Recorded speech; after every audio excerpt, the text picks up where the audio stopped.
Little League Baseball is as American as apple pie, as they say. One team, though, stands out in its upholding of the American virtues of freedom and equality for all. Today, we tell that story. Hello, folks. I'm Steve Gilley, along with Rod Mullins, and this is Stories, a History of Appalachia. Now, before we get on to this fascinating story, please be sure to go down below, and if you haven't done so already, click that subscribe button, then ding the bell right next to it so you get notified every time we come out with a new story. And if you don't mind, give us a thumbs up too, okay? You know, that intro made me think of that once famous slogan for a car company. We love baseball. What is it? Baseball, hot dogs, apple pie, and I almost had a memory loss there, right there again. Well, anyway, but for Little League Baseball, and this was set back in the early 50s, this was unheard of, and especially in a small area of Appalachia. And it really, more than anything else, turned a lot of people on their ear because they'd never seen anything like this, except for 1948. But we'll talk about that in just a second. Yeah, and looking at the time this happened, this is an extraordinary thing that happened, and it happened right here in Appalachia. Mm-hmm. Little League baseball teams are found all over America, including in one small city in the heart of Appalachia, Norton, Virginia. Now, Norton fielded its first team back in 1951, directed by local optometrist Charles Litton. In order to put that team together, tryouts were held that spring. And when those tryouts happened, boys from all over Virginia's smallest city showed up to see if they could make the team. Now, nothing unusual about that. Well, except for this time, right, Rod? Right, Steve, because African-American boys appeared for tryouts, and they were accepted and assigned to 4 integrated teams in the city of Norton. Now, we assume many of the boys came to tryouts because they had seen one, Jackie Robinson, play with the Dodgers the previous 4 years, back in about 1948, 47, or 48. Well, Jackie Robinson set the baseball world on its ear. And Little League Baseball, integrated Little League Baseball, was not a thing in Virginia. Well, at least not until 1951 in Norton. Then, 2 local politicians contacted Litton and made it clear that he should exclude the black players because that was, quote, not the way things were done in Virginia, end quote. Sounds typical.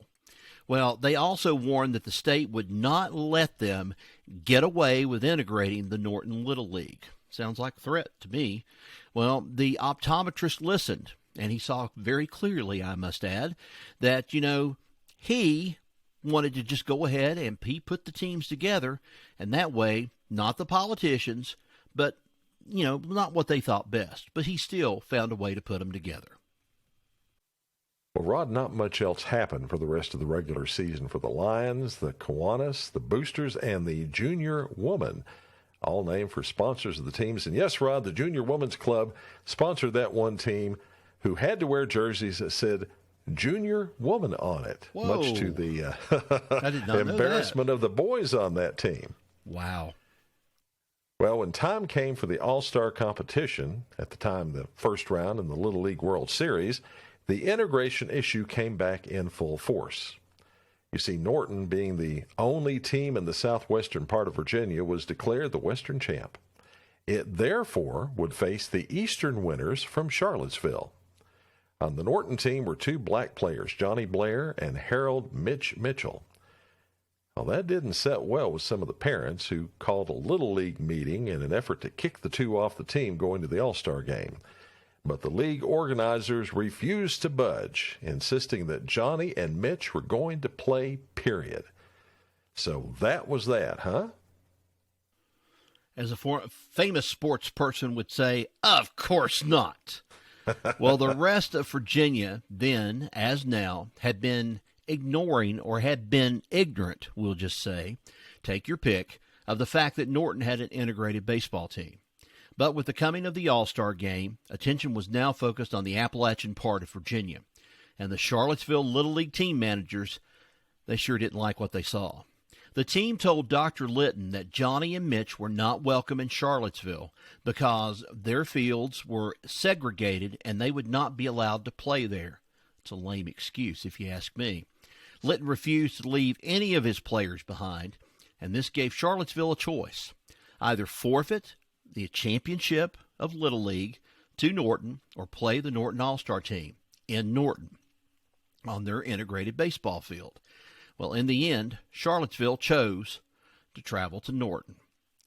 The day of the game was a celebration for the city. The high school band led a parade with the ball players, all of them riding in convertibles, down through the middle of Norton and down to the municipal stadium where 1,500 fans attended to watch the ball game.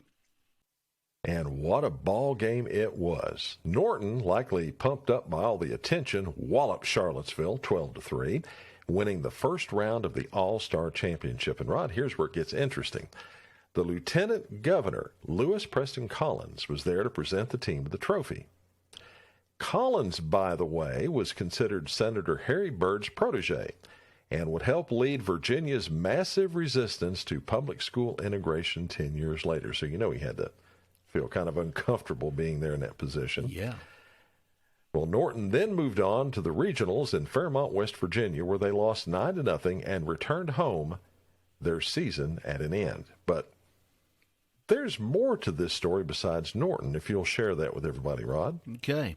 Well, while Norton was the first league to integrate in the South, it was joined by a new little league in, of all places, Middlesboro, Kentucky, which fielded integrated teams in 1953. They made it to the Kentucky State Tournament in Lexington in 1954, where they were greeted by the mayor, who asked why they are appearing on a white field, to which one of the league organizers, Harry Ho, replied, "This field looks green to me." And I would agree with that.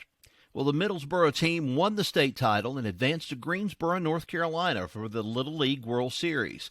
Now, they were greeted by a sign that read, get ready, folks, "Welcome to Greensboro, compliments of the Ku Klux Klan." Yeah. Yeah.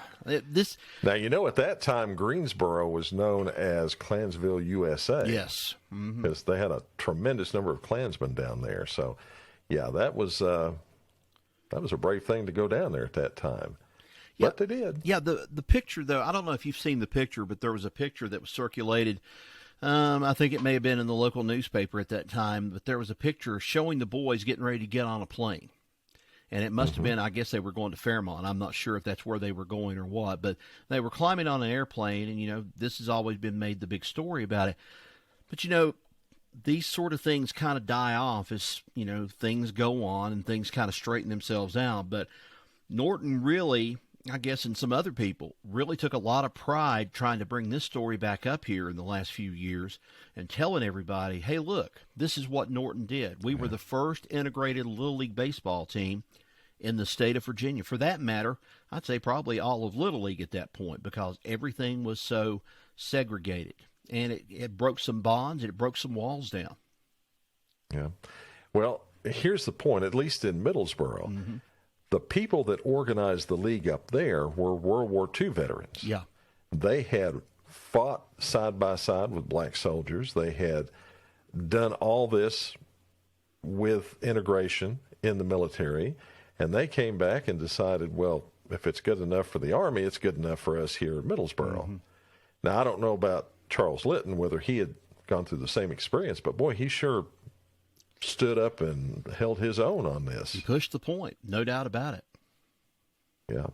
And folks, that's the story of how Little League baseball was integrated in Virginia. Another bit of the history of this place we call home, Appalachia. Thanks for watching. Now, you can subscribe to the audio version of the Stories podcast at Apple Podcasts, Spotify, Odyssey, Stitcher, Good Pods, Audible, Radio Public, or on your favorite podcast app. Till next we meet, y'all take care. So long, everybody. So long.